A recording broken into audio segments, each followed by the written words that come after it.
അപ്പൊ ഇന്ന് വെള്ളിയാഴ്ച വീക്ക്ഡ് ഓഫ്. കുളിക്കാതെ തന്നെ കുളിക്കാനായിട്ട് കൊറിയാത്തിലുള്ള ഒരു സ്പോട്ട് തപ്പിപ്പോവാണ്. റീല് കണ്ട് പോകുമ്പോൾ പ്രത്യേകം ശ്രദ്ധിക്കണം. ചിലത് സ്റ്റാർട്ടിങ്ങും എൻഡും മാത്രമേ കാണിക്കുള്ളൂ. അപ്പോൾ അവിടെ എത്തിയിട്ട് ഞങ്ങൾക്ക് കുറച്ച് അക്കിടി പറ്റി. 2 വണ്ടി പോയ ആൾക്കാർ ലാസ്റ്റ് ഒരു വണ്ടിയിൽ പോകേണ്ടി വന്ന്. വണ്ടിക്ക് കുഴപ്പമൊന്നും ഉണ്ടായിട്ടില്ല. ചില വണ്ടികൾ മേലോട്ട് കയറൂല, 4 വീൽ തന്നെ നിർബന്ധം. അപ്പം മസ്കറ്റ് അൽക്കുവയർ ഇങ്ങനെ പാസ് ചെയ്തുകൊണ്ടിരിക്കുക. അൽക്കുവയർ പഴയ അൽക്കുവയർ അല്ല. ഒരു തല തൊട്ട് ആ തല വരെ ഷോപ്പിംഗ് കോംപ്ലക്സുകളാണ്. ഈ സ്ഥലം ശരിക്ക് കിടക്കുന്ന സൂറക്ക് എന്ന പേര് പറയാം, പക്ഷെ സൂറക്ക് എത്തണ്ട. കൊറിയാത്ത് ഡാമിൻ്റെ അതേ സെയിം റൂട്ടാണ്. അതിൽ ഏകദേശം ഒരു അരമണിക്കൂർ സഞ്ചരിച്ചാൽ ഈ അടിപൊളി വാട്ടർ ഫാളിങ് വെള്ളച്ചാട്ടമൊക്കെ ഉണ്ട് കേട്ടോ. വേനൽക്കാലമായി കഴിഞ്ഞാൽ, അല്ല വർഷക്കാലമായി കഴിഞ്ഞാൽ അവിടെ വെള്ളച്ചാട്ടമൊക്കെ ഉണ്ടാവും. ഇപ്പോൾ നമ്മൾ അൽക്കുവയർ പാസ് ചെയ്ത് ഇതാ നമ്മുടെ ഫ്ലാഗ്, ഒമാനിലെ തന്നെ ഏറ്റവും വലിയ ഫ്ലാഗിൻ്റെ അൽക്കുവയറിലെ ലൊക്കേഷൻ. അത് കഴിഞ്ഞ് യാത്ര ഇങ്ങനെ തുടർന്നുകൊണ്ടിരിക്കുക. അൽക്കുവയറിലുള്ള ഈ ഒരു കാണുന്ന വീടില്ലേ, ഗോസ്റ്റ് ഹൗസ് ഒരുപാട് കാലമായിട്ട് കേൾക്കുന്നത്. പക്ഷേ ഈ ഇതിൻ്റെ തൊട്ടടുത്ത് താമസിക്കുന്ന ആളോട് ചോദിച്ചു ഇപ്പോൾ ആ വീടിനെ പറ്റി പറഞ്ഞത് എന്താ അറിയും. അത് താമസമല്ലാണ്ട് ആ ഒരു കുടുംബം ഒഴിവാക്കിയിട്ട വീട്, അത്രയേ ഉള്ളൂ. നമ്മളെ ബ്രോയുടെ വീട്ടിലെത്തി. ബിഗ് ബ്രോൻ്റെ ജീപ്പ് സ്റ്റാർട്ട് ചെയ്ത് അതിലൊരു പറ്റൻ ചെറുപ്പക്കാർ ഈ ഒരു സ്പോട്ട് മദീനത്തിൽ ഇല്ലം, അതിൻ്റെ അടിയിലുള്ള 2 ബിൽഡിങ്ങുകൾ, അവിടെ നല്ല ഫോട്ടോസിനുള്ള ചാൻസ് ഉണ്ട് കേട്ടോ. അവിടെ തന്നെ ഒരു സഫാരി ഹൈപ്പർ മാർക്കറ്റ് ഉണ്ട്. അവിടെ കയറിയിട്ട് കുറച്ച് വെള്ളമൊക്കെ വാങ്ങി, വെള്ളവും ഓറഞ്ചും എല്ലാം ഒരു വണ്ടിക്കാണ് പോകുന്നത്. ഒരു വണ്ടിക്ക് പോയാലുള്ള പ്രത്യേകത എന്താ, രണ്ടാമത്തെ വണ്ടി അങ്ങനെ നോക്കിയിരിക്കേണ്ടി വരും. അമ്രാത്ത് മല കയറി തുടങ്ങി. അമ്രാത്ത് മുത്തയ്യ വയ്യ വന്നത്. അൽക്കുവയർ, കൊറം, മുത്തയ്യ, അമ്രാത്തിലെത്തി. അമ്രാത്തിലും ഉണ്ട് അൽ ഹൈക്കൽ, പാകിസ്ഥാനികളുടെ ഒരു വൻ ഹോട്ടൽ ശൃംഖലയാണിത്. ഇവിടുത്തെ സ്പെഷ്യൽ എന്ത് ചോദിച്ചു കഴിഞ്ഞാലും ചൂടിച്ചട്ടിയിലാണ് കൊണ്ടുവന്നത്. ഇതേപോലെ ഇതെന്താ അറിയോ, തലച്ചോറാണ്. മട്ടൻ്റെ തലച്ചോറാന്ന് പറഞ്ഞത്. അല്ലാ, മട്ടൻ തലച്ചോറ് കുറേ നേരം നോക്കിന്ന് നമുക്ക് അതിൻ്റെ ടേസ്റ്റ് പറ്റാത്തതുകൊണ്ട് ഒരു 3 സ്പൂൺ എടുത്തുള്ളൂ.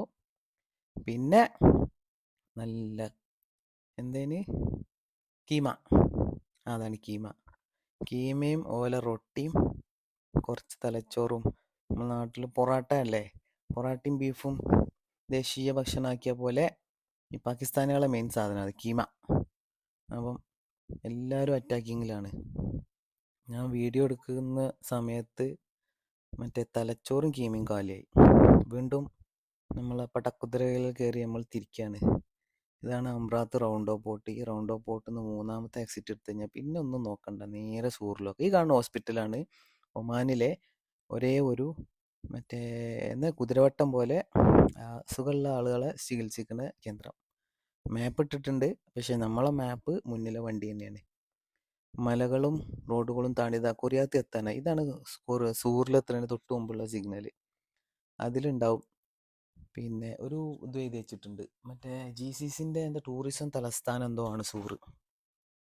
ഈ ഫ്ലൈ ഓവറില്ലേ, കൊറിയാത്തിലെത്തുന്നതിൻ്റെ തൊട്ട് മുമ്പ്, അതായത് ഡാമിലോട്ട് പോകുന്ന ആ ഫ്ലൈ ഓവർക്ക് റൈറ്റ് തിരിഞ്ഞു കഴിഞ്ഞാൽ തന്നെയാണ് ഈ റൂട്ട്. ഇതാണ് നമ്മളെ ടീമിലുള്ള അംഗങ്ങൾ.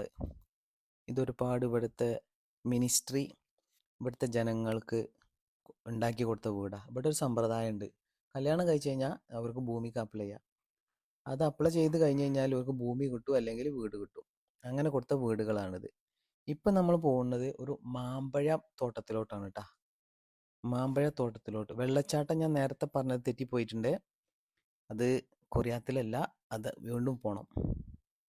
അപ്പോൾ നമ്മൾ മാമ്പഴത്തോട്ടത്തിലേക്കാണ് പോകുന്നത്. മാമ്പഴത്തോട്ടം എന്ന് പറഞ്ഞു കഴിഞ്ഞാൽ നമ്മൾ നാട്ടിലെ പോലെ അങ്ങനെ ഒറ്റ ഇട്ടെടുക്കുന്ന മരങ്ങളല്ല, ഒരുപാട് കൃഷി തന്നെയാണ്.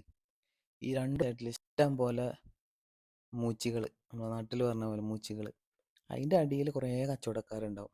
അത് ചിലപ്പോൾ മാർക്കറ്റിൽ നിന്ന് കൊണ്ടുവന്നിട്ട് വിൽക്കുന്ന ആളുകളും ഉണ്ടാവും കേട്ടോ. പക്ഷേ നമ്മൾ ഇവിടെ എത്തി ഈ ഒരു സ്ഥലം കണ്ടപ്പോൾ ഉണ്ടല്ലോ, ശരിക്ക് കൂടുതൽ നടക്കൊന്നും വേണ്ട ഈ സ്പോട്ടിലെത്താൻ. അതാണ് ഇതിൻ്റെ പ്രത്യേകത. റോഡ് സൈഡിൽ തന്നെയാണ്, അതുകൊണ്ട് നമുക്ക് പെട്ടെന്ന് ആക്സസ് ആയതുകൊണ്ട് കാര്യങ്ങളൊക്കെ പെട്ടെന്ന് കാണാൻ പറ്റും. ഇത് നമ്മൾ ആദ്യം വേറൊരു സ്പോട്ട് എന്ന് പറഞ്ഞാൽ അതിൽ പോയത്. അതിലിങ്ങനെ പോകുമ്പോൾ അതല്ല സ്പോട്ട്. വീണ്ടും തിരിച്ചു വന്നു. ഈ സ്ഥലത്ത് ഈ സ്പോട്ടിൽ ഡിസൈഡാക്കി ഞങ്ങൾ ഇറങ്ങി നടന്ന് കുറച്ച് മാങ്ങ ചെത്തി വെച്ചതുണ്ടായിരുന്നു. അതിന് 500 പൈസയാണ് ഓരോ ഡബ്ബക്ക്. അതെടുത്ത് അതേപോലെ കർമൂസ പപ്പായ കിലോക്ക് 500 പൈസ. മാങ്ങക്ക് 1.5 റിയാലാണ് പറയുന്നത്. അത് കുറച്ച് കൂടുതലാണ്. നമ്മളെ ടീംസൊക്കെ വന്നിട്ടുണ്ട്. ഞങ്ങൾ നേരത്തെ എത്തി. പിന്നെ ഇതേപോലത്തെ 2 ടീമുണ്ട് അവിടെ. വൈകുന്നേരം ആകുമ്പോൾ പിന്നെയും കൂടും. നമ്മൾ ഏകദേശം ഒരു 11 മണി പള്ളീൻ്റെ മുമ്പ് തന്നെ അവിടെ എത്തിയിട്ടുണ്ട്. ബറ്റാലിയൻസ് നമ്മൾ തൊടു കാണാൻ പോവാണ്. ഇത് കുറച്ച് നടക്കാണ്ട്, നല്ല വെയിലാണ്. എല്ലാവരും ഈ ഡാൻസും ചാടി കളിക്കണൊക്കെ ഹുങ്ക് തിരിച്ചു വരുമ്പോൾ ഉണ്ടാവും നമുക്ക് കണ്ടറിയേണ്ടി വരും. ഇത് നമ്മളെ ചായക്കാരൻ വരുന്നുണ്ട്. ടീ ടൈമിൻ്റെ ബ്രാൻഡ് അംബാസിഡറാണ് ഒമാനിലെ. വെറുതെ പറയട്ടെ, ഞങ്ങളെ ടീമിൻ്റെ ജേഴ്സിയാണ്. അപ്പോൾ വീണ്ടും കാഴ്ച അടിപൊളിയല്ലേ. മാവിൻ്റെ ഓരോ ഇല ഒക്കെ അസംബ്ലിക്ക് നിൽക്കുന്ന മാതിരി അത്ര പെർഫെക്റ്റാണ്. ഇടയ്ക്ക് വീഡിയോ എടുക്കണ ആളെ മൂന്ത കണ്ടില്ലെങ്കിലും എടുക്കണമൊരു മോശമല്ലേ. ഈ ചാലുണ്ടല്ലോ ചില സമയത്തൊക്കെ നിറച്ച് വെള്ളമായിക്കാരം വൈകുന്നേരം സമയങ്ങളിൽ. കാരണം കൃഷിക്ക് ഉപയോഗിക്കുന്ന വെള്ളമായതുകൊണ്ട് പോലും ഓരോരോ സൈഡേക്ക് തിരിച്ച് വിട്ടിട്ട് പിന്നെ അവർക്ക് ആ കൃഷി സ്ഥലത്തേക്ക് വെള്ളം മതിയാകുമ്പോൾ വീണ്ടും തിരിച്ച് ഇങ്ങോട്ട് തന്നെ വിടും. അങ്ങനെയാണ് ഈ ചാല്. അപ്പോൾ ഇതിൽ ചില സമയത്ത് നിറച്ച് വെള്ളമായിരിക്കും. ചില വീഡിയോസൊക്കെ കണ്ടിട്ടുണ്ടാവും, ആളുകൾ അതിൽ കുളിക്കണ്, ഒഴുകി ഇങ്ങനെ നടക്കണ്. നമ്മൾ തേടി പോണത് ഒരു മാങ്ങയെങ്കിലും കല്ലെറിഞ്ഞിട്ട് താഴ്ത്താനാണ്. ഇവിടെ അറവുണ്ട് കേട്ടോ. ഈ കമ്പികളിൽ അവർ പോത്തിനെ, ബീഫിനെ, ആടിനെയൊക്കെ ഇറച്ചി തൂക്കിയിട്ടിട്ട് നമ്മൾ നാട്ടിലെ പോലെ പീസ് പീസാക്കാൻ വേണ്ടി അവർ ഇതാണ്. ഈ മതിലിൻ്റെ അപ്പുറം ഇപ്പുറമൊക്കെ ഒക്കെ മാവിൻ തോട്ടങ്ങളാണ്. പക്ഷെ അങ്ങോട്ടൊന്നും ഒരു നിലക്കും കയറാൻ പറ്റില്ല. പിന്നെ കല്ലൊക്കെ എടുത്ത് ചങ്ങന്മാർ സെറ്റാവുന്നുണ്ട്. ഒന്നെങ്കിൽ എറിയുന്നുള്ള രീതിയിലാണ്. ഒരു ഏറ് എറിഞ്ഞു, അത് മിസ്സായി.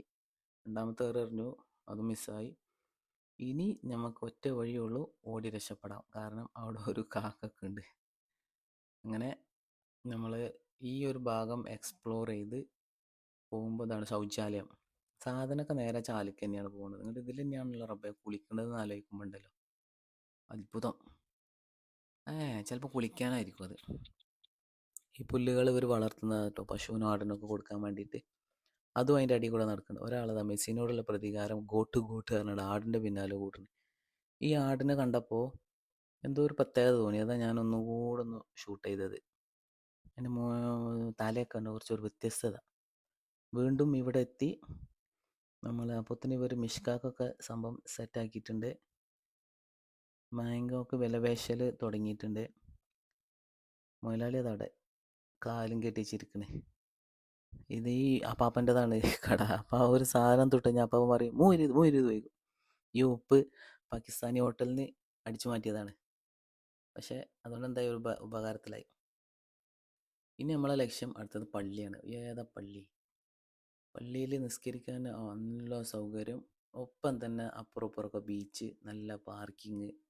ആഹാ, മനസ്സ് നിറഞ്ഞു. അപ്പം അങ്ങനെ ഈ പള്ളിയിലൊക്കെ കയറി ഞങ്ങൾ നിസ്കരിച്ച് വളരെ റാഹത്തായി. ഇനി നമ്മൾ വെള്ളച്ചാട്ടത്തിലേക്ക് പോവാണ്. പാർട്ട് 2-ൽ.